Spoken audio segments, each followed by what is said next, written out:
समस्त को प्रिय पुत्र प्रभु जीशुख्रीष्ट नाम प्रेज द लॉर्ड आउ समस्त को मु शुभेच्छा जनाए। सकाल समय प्रभुंर उपस्थिति आम आसु समस्ते प्रभुंर धन्यवाद हो। प्रभु गौरव पातु कारण आज अनेक लोक मैंने सकाल ठार धरी संध्या पर्यंत निज निज काम कार्य व्यतीव्यस्त, निज निज बेपार वाणिज्य व्यतीव्यस्त, निज निज काम धंदार व्यतीव्यस्त थिले मध्य प्रभु आम सुजोग देले अल्प समय तांकर उपस्थिति आसवाई तांकर चरण तले पड़ापी ताहाठारु आनंद आउ उत्तम विषय आउ किछि मध्य नाही। तेणुक मोर प्रिय माने आज आम प्रभुंकर वाक्य को अल्प समय ध्यान करवा शिखा पुणी से वाक्यर धारा अनुसार से वाक्य पालन करू करू आमे तांकर आज्ञा को पालन करू करू प्रभुंकर एई जीवंत वाक्य को अपना हृदय मध्य आमे सजाई करी रखिबा आवश्यक। तेबे आसु आमे प्रभुंकर शास्त्रांश किछि अंश पाठ करिबा एवं आमे बुझिबा शिखिबा आउ अन्य मानकु मध्य शिखाइबा। तेणु प्रभुंकर वाक्य जहाँ लेखा जाए हितोपदेश 24 अध्याय तार 15 रु 18 जेतले आमे पढुअछु सेठी एपरि लेखा जाए 24 तार 15 रे, हे दुष्ट लोक तुम्हें धार्मिकर वासस्थान विरुद्ध में छकी बस नहीं, ताहार विश्राम स्थान लुट कर नहीं। जेणु धार्मिक 7 थर पड़िले ही पुनर्बार उठे, मात्र दुष्ट माने विपद रे झुंटी पड़ती। तुमर शत्रु पतित हेले आनंद कर नहीं, मध्य से झुंटी पड़िले तुमर चित्त पृष्ठ न हो। मोर प्रिय लोक माने ये लेखा अच्छे कि तुम्हें तुमर धार्मिक लोक मानकर विरुद्ध में छकी बस नहीं, वासस्थान विरुद्ध में छकी बस नहीं, तार विश्राम स्थान लुट कर ना। आम प्रिय प्रभुंर लोक मैंने आम जेहेतु गोटे ख्रीष्ट परिवार अंतर्भुक्त होता द्वारा प्रभुंर स्वभाव प्रभुंर विषय आम जीवन में निहाती थे आवश्यक। किंतु आम कौन करुचु प्रार्थना जाऊले उपवास करुले दिन को दिन प्रार्थना घरे करुले आमर जीवन में कौन आसी जाऊँगी ना टिके जदि आम सहित किए आम साई पड़िशार लोक मैंने झगड़ा करती गाली गुलज करती से आम गोटे से विरोधी बोली आम मानि नौछु। किंतु मोर प्रिय लोक मैंने आमर विरोधी जे जड़े से हूँ शत्रु सहायता। केवल से कौन से विश्वासी नहीं, कौन से आमर मध्य कौन से आमर बापा माँ नहांती, कौन से साई लोक मैंने नहांती, किंतु शैतान आमर विरोधी अटे। तेणुक ये लेखागला तुम प्रतिवासी किंबा तुम प्रिय लोक मानकर ठारे तुम क्रोध न थाउ ऋषा न थाउ, आम से अपना विरोध करवा ना, आम से प्रेम करवा आवश्यक। तेणुक लेखागला दुष्ट लोक तुम्हें धार्मिक वासस्थान विरुद्ध में छकी बस ना, किंतु आम कौन करुचु सबुदिन रात्रि चिंता करुँ नष्ट करी मुझे गातर पकईबी ए प्रकार मान चिंता बेले बेले आसी था। अनेक गाँव अनेक साई अनेक जगार ए प्रकार विषय देखापी आम पाइपारूँ। थे जदि कौन से विषय को लेकर झगड़ा हो जाती विरोध करती, तेणु केवल तार नष्ट कर तार विरुद्ध में आम छकी बसी था। किंतु मोर प्रिय लोक मैंने आपण मानक आज गोटे विषय कहवाई इच्छा करे, आम जिते से अनिष्ट चिंता करने चेष्टा करवा से धीरे से दिन को दिन से भाव में ऊपर को उठे। आम से जितकी दबाइवाई चेष्टा करवा से ऊपर को उठे, कारण प्रभुंर वाक्य लेखा अच्छे जेणु धार्मिक 7 थर पड़िले पुनर्बार से उठे।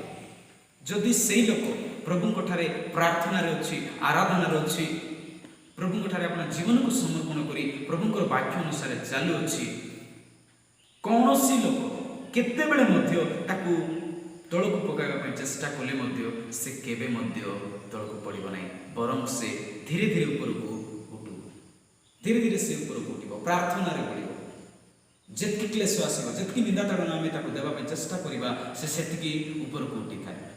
तेणुक मोर प्रिय लोक मैंने आम केबे अन्यर अनिष्ट चिंता करवा ना, केवल माने केबे जड़े लोकंर विषय ତାକୁ ନଷ୍ଟ କରିବା ପାଇଁ ଆମେ ଚିନ୍ତା କରିବା ନାହିଁ, ସବୁବେଳେ ତାର ଉତ୍ତମତା ପାଇଁ ଆମେ ଚିନ୍ତା କରିବା। କାରଣ ପ୍ରଭୁ ଯୀଶୁଖ୍ରୀଷ୍ଟ ସ୍ୱୟଂ ସେ ଆମମାନଙ୍କୁ ଗୋଟେ ଶିକ୍ଷା ଦେଇଯାଇଛନ୍ତି। ତାକୁ ଗାଳି କରିବା ଲୋକମାନଙ୍କୁ ସେ ଗାଳି ନ ଦେଇ ପ୍ରେମ କରୁଥିଲେ, କଥାବାର୍ତ୍ତା ହେଉଥିଲେ, ସ୍ନେହ ଆଦର କରୁଥିଲେ। ତାଙ୍କର ସନ୍ତାନ ସନ୍ତତି ହେଇଥିବା ଦ୍ୱାରା ଆମମାନଙ୍କର ଜୀବନରେ ମଧ୍ୟ ସେଇ ଗୁଣ ଥାଉ, ସେଇ ସ୍ୱଭାବ ଥାଉ, ସେଇ ପ୍ରେମ ଥାଉ। ଯେତିକି ଆମମାନଙ୍କର ପାଇଁ ଲୋକମାନେ ଗାଳି କରିବେ ଆମେ ସେତିକି ସେମାନଙ୍କୁ ପ୍ରେମ କରିବା। କାରଣ ପ୍ରଭୁଙ୍କର ବାକ୍ୟରେ ଲେଖା ଅଛି, ଯେ ତୁମର ବିରୁଦ୍ଧରେ ଛିଡ଼ା ହୁଏ, ଯେ ତୁମକୁ ବିରୁଦ୍ଧରେ ଛିଡ଼ା ହେଇକି ତୁମକୁ ଗାଳି କରୁଛି, ତୁମକୁ ନିନ୍ଦା ତାଡ଼ନା ଦେଉଛି, ତା ପାଇଁ ପ୍ରାର୍ଥନା କର ବୋଲି ପ୍ରଭୁ କହିଛନ୍ତି। ଆମେ ତାଙ୍କମାନଙ୍କ ପାଇଁ ଆମେ ପ୍ରାର୍ଥନା କରିବାକୁ ପଡ଼ିବ। ଆପଣ ଜାଣିଛନ୍ତି ଏହି ପୃଥିବୀ ମଧ୍ୟରେ ଆଉ ଆମମାନଙ୍କର ଜୀବନ ମଧ୍ୟରେ ସବୁଠାରୁ ପୁରୁଣା ଯନ୍ତ୍ର କ'ଣ ଅଟେ? ସବୁଠାରୁ ପୁରୁଣା ଯନ୍ତ୍ର ମେସିନ୍, ପୁରୁଣା ଯନ୍ତ୍ର କ'ଣ ଅଟେ ଜାଣିଛନ୍ତି? ଆମର ଜୀବନରେ ଆତ୍ମିକତା ଜୀବନର ସବୁଠାରୁ ପୁରୁଣା ଯନ୍ତ୍ର କ'ଣ ଅଟେ ଜାଣିଛନ୍ତି? ମୁଁ ଆଜି କହିବା ପାଇଁ ଚାହେଁ ମୋର ଖ୍ରୀଷ୍ଟୀୟ ଲୋକମାନଙ୍କୁ, ଆମମାନଙ୍କର ଜୀବନରେ ରହିଥିବା ସବୁଠାରୁ ପୁରୁଣା ଯନ୍ତ୍ର ହେଉଛି ଷଡ଼ଯନ୍ତ୍ର। ପ୍ରେଜ୍ ଦ ଲର୍ଡ। ସବୁଠାରୁ ପୁରୁଣା ଯନ୍ତ୍ର ହେଉଛି ଷଡ଼ଯନ୍ତ୍ର। ଆମେ ଅନେକ ଲୋକମାନଙ୍କୁ କ'ଣ କରୁଛୁ? ତାଙ୍କୁ ଗାତରେ ପକାଇବା ପାଇଁ ଷଡ଼ଯନ୍ତ୍ର କରୁଛୁ, ଗୋଟେ ପ୍ଲାନ୍ କରୁଛୁ। ଆମର ଜୀବନରେ ସେଇ ପୁରୁଣା ଯନ୍ତ୍ର ଥିବା ଦ୍ୱାରା ଆତ୍ମିକ ଜୀବନ କ'ଣ ପ୍ରୋସେସିଂ ହେଇପାରୁ ନାହିଁ, ଆଗକୁ ବଢ଼ିପାରୁନାହିଁ। କ'ଣ ଅଛି? ସେଇ ପୁରୁଣା ଯନ୍ତ୍ର ରହିଯାଇଛି। କ'ଣ ସେ ପୁରୁଣା ଯନ୍ତ୍ର? ଷଡ଼ଯନ୍ତ୍ର। ଲୋକଙ୍କୁ ହତ୍ୟା କରିବାର, ଲୋକଙ୍କୁ ନଷ୍ଟ କରିବାର, ସେଇ ପରିବାରକୁ ତଳେ ପକାଇବାର ଷଡ଼ଯନ୍ତ୍ର ରହିଛି। ସେଥିପାଇଁ ମୋର ପ୍ରିୟ ପ୍ରଭୁଙ୍କର ଲୋକମାନେ ଆଜି ବାକ୍ୟକୁ ଆମେ ପାଳନ କରିବା। ଗୋଟିଏ ବିଷୟ ଆମେ ଶିଖିବା, ଆମେ କେବେ ମଧ୍ୟ ଅନ୍ୟର ଅନିଷ୍ଟ ଚିନ୍ତା କରିବା ନାହିଁ। ସବୁବେଳେ ତାଙ୍କର ଭଲ ପାଇଁ ଆମେ ଚିନ୍ତା କରିବା, ଆମେ ତାଙ୍କ ପାଇଁ ପ୍ରାର୍ଥନା କରିବା। ମୁଁ ଆପଣମାନଙ୍କୁ ଗୋଟେ ଛୋଟ ଉଦାହରଣ ଦେବି, ବୁଝିବା ପାଇଁ ଚେଷ୍ଟା କରନ୍ତୁ। ଆଉ ମୁଁ ବାକ୍ୟକୁ ସମାପ୍ତ କରିବା ପାଇଁ ଚାହେଁ। ଦିନେ ଜଣେ କାରିଗର ଥିଲା, ଆଉ ସେଇ କାରିଗର କ'ଣ କରୁଥିଲା ନା ବଢ଼େଇ କାମ କରୁଥିଲା। ଗୋଟେ ଛୋଟ ଦୋକାନଟେ ଖୋଲିଛି, ଆଉ ସେଇ ଦୋକାନରେ ସେ ସବୁ ପ୍ରତିଦିନ ଯାଏ। ଚେୟାର, ଟେବୁଲ, ଖଟ, ଆଲମିରା ଏସବୁ କାଠର ବସ୍ତୁ, କାଠର ଚେୟାର, ଟେବୁଲ ଏ ପ୍ରକାର ସେ ବନାଉଥାଏ। ଦିନେ କ'ଣ କଲା, ଏ ପ୍ରକାର ଖରା ସମୟରେ ତାର ଜିନିଷପତ୍ର ସବୁ ଦୋକାନରେ ରଖିଛି। ତାକୁ ଭୋକ ହେଲା, ସେ ଘରେ ଖାଇବା ପାଇଁ ଯିବି ବୋଲିକରି ଗୋଟେ ଚିନ୍ତା କଲା। ଘରେ ଖାଇବା ପାଇଁ ଯିବି, ଏତେ ଖରା ହେଉଛି, ଭୋକ ବି ହେଇଗଲାଣି, ମୁଁ ଖାଇବା ପାଇଁ ଯିବି। ତାପରେ ସେ କ'ଣ କଲା ନା ଦୋକାନରେ ସବୁ କିଛି ଥାଏ। ଯେହେତୁ ଗୋଟେ ବଢ଼େଇ କାମ କରୁଥିବା ଲୋକଙ୍କ ପାଖରେ ସବୁ କିଛି ଥାଏ, ଏପରି କୁରାଡ଼ି ଥାଏ, ଟାଙ୍ଗିଆ ଥାଏ, ଛୋଟ ଛୋଟ ଆଉ ବିଷୟ ଯାକ ଥାଏ, କରତ ଥାଏ, ଏସବୁ କିଛି ଥାଏ। ତେଣୁକରି ସେ କ'ଣ କଲା ନା ଦୋକାନରେ ସବୁ କିଛି ଛାଡ଼ି ସେ ଦୋକାନ ଖୋଲା କରିଛି। ଦୋକାନ ପାଖରେ ହିଁ ତାର ଘର, ସେ ପଳାଇଗଲା ଖାଇବା ପାଇଁ। ସେତିକି ସମୟରେ ଗୋଟେ ସାପ ଧୀରେ ଧୀରେ ଧୀରେ ଧୀରେ ତାର ଦୋକାନ ଭିତରେ ପଶିଗଲା। ଯେତେବେଳେ ସେ ସାପ ଦୋକାନ ଭିତରେ ପଶିଗଲା, ପଶିବା ମାତ୍ରେ ତାକୁ ତାର ଦେହରେ କରତ ଟିକେ ଲାଗିଗଲା। ଯେତେବେଳେ ତାର ଶରୀରରେ, ସାପର ଶରୀରରେ କରତ ଟିକେ ଲାଗିଗଲା, ଏ ପୁରା ବୁଲି ପଡ଼ିଲା। ବୁଲିକିରି ଦେଖୁଛି କ'ଣ ମୋତେ ବାଜିଲା। ତାପରେ ଦେଖୁଛି ଯେ କରତ ତାକୁ ବାଜିଲା। ଏ ସାପ ଚିନ୍ତା କଲା କି ଆଜି ମୁଁ ଆକୁ ନଷ୍ଟ କରିବି, ଏ ମୋ ଶରୀରରେ ଆଘାତ ଦେଇଅଛି। ଏ ସାପ ଯେପରି ଚେଷ୍ଟା କଲା ମୁଁ ଆକୁ ନଷ୍ଟ କରିଦେବି ବୋଲି, କରତ ମଝିରେ ପଡ଼ିଥିଲା, ସେଇ କରତକୁ ସେ କ'ଣ କଲା, ଧୀରେ ଧୀରେ ଧୀରେ ଧୀରେ ତାକୁ ଘୋଡ଼େଇବା ପାଇଁ ଲାଗିଲା। ତା ଲାଞ୍ଜ ଠାରୁ ମୁଣ୍ଡ ପର୍ଯ୍ୟନ୍ତ ପୁରା ଘୋଡ଼େଇବା ପାଇଁ ଲାଗିଲା। କାହାକୁ? କରତକୁ, ଗୋଟେ ନିର୍ଜୀବ ବସ୍ତୁକୁ। ସେ ତଳେ ପଡ଼ିଛି, ତାର କୌଣସି ଭୁଲ ନାହିଁ, କିନ୍ତୁ ସାପ ନିଜେ ନିଜେ ନିଜେ ନିଜେ ବୁଲି ବୁଲିକି ଗଲା, ଆଉ ବଜେଇକି ତାକୁ ସେ ନଷ୍ଟ କରିବା ପାଇଁ ଚେଷ୍ଟା କରୁଛି। ତାପରେ ଯେତିକି ବେଳେ ଘୋଡ଼େଇଲା ପରେ ସାପ ଚିନ୍ତା କଲା, ଏଥର ଆକୁ ମୁଁ ମରେଇଦେବି, ଆକୁ ନଷ୍ଟ କରିଦେବି ବୋଲି ଟିକେ ଷ୍ଟ୍ରଙ୍ଗ କଲା। ଆଉ ଟିକେ ଷ୍ଟ୍ରଙ୍ଗ କଲା ପରେ ତାର ଶରୀରରୁ ଆଉ ଟିକେ ବ୍ଲଡ଼ ବାହାରିବାକୁ ଲାଗିଲା, ସାପର ଶରୀରରୁ। ତାପରେ ଏବେ ମଧ୍ୟ ମୋତେ କଷ୍ଟ ଦେଉଛି, ଆଉ ଟିକେ ଜୋରରେ ତାକୁ ଜାବୁଡ଼ିକି ଧରିବି, ଆଉ ଟିକେ ଘୋଡ଼େଇବି। ତାପରେ ଆହୁରି ଟିକେ ଜୋରରେ ତାକୁ ଘୋଡ଼େଇବା ପାଇଁ ଚେଷ୍ଟା କଲା।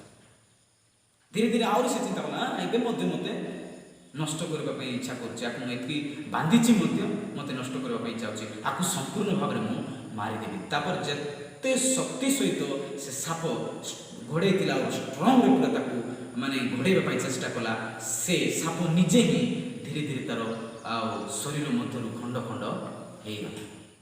ମୋର ପ୍ରିୟ ପ୍ରଭୁଙ୍କର ଲୋକମାନେ, ଏହି ଉଦାହରଣରୁ ଆପଣମାନଙ୍କୁ ମୁଁ ଗୋଟିଏ ବିଷୟ କହିବା ପାଇଁ ଇଚ୍ଛା କରେ।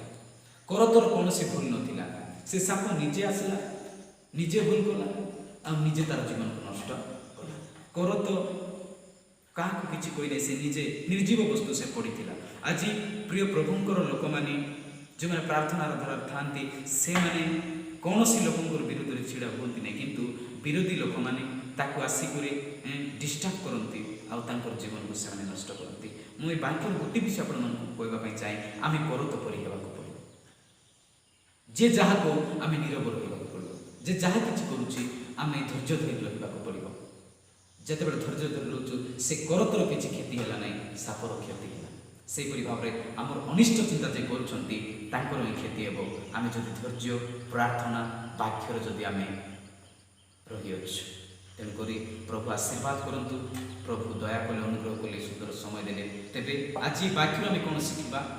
ଅନ୍ୟମାନଙ୍କର ଅନିଷ୍ଟ ଚିନ୍ତା କେବେ କରିବା ନାହିଁ। ଯେଉଁମାନେ ଅନିଷ୍ଟ ଚିନ୍ତା କରନ୍ତି ସେମାନେ ନିଜେ ହିଁ ସେଇ ଗାତରେ ପଡ଼ନ୍ତି, କାରଣ ପ୍ରଭୁଙ୍କର ବାକ୍ୟରେ ଲେଖା ହେଇଛି, ଯେ ଯାହାର ପାଇଁ ଗାତ ପଡ଼ିବ ସେଇ ଗାତରେ ସେ ହିଁ ପଡ଼ିବ।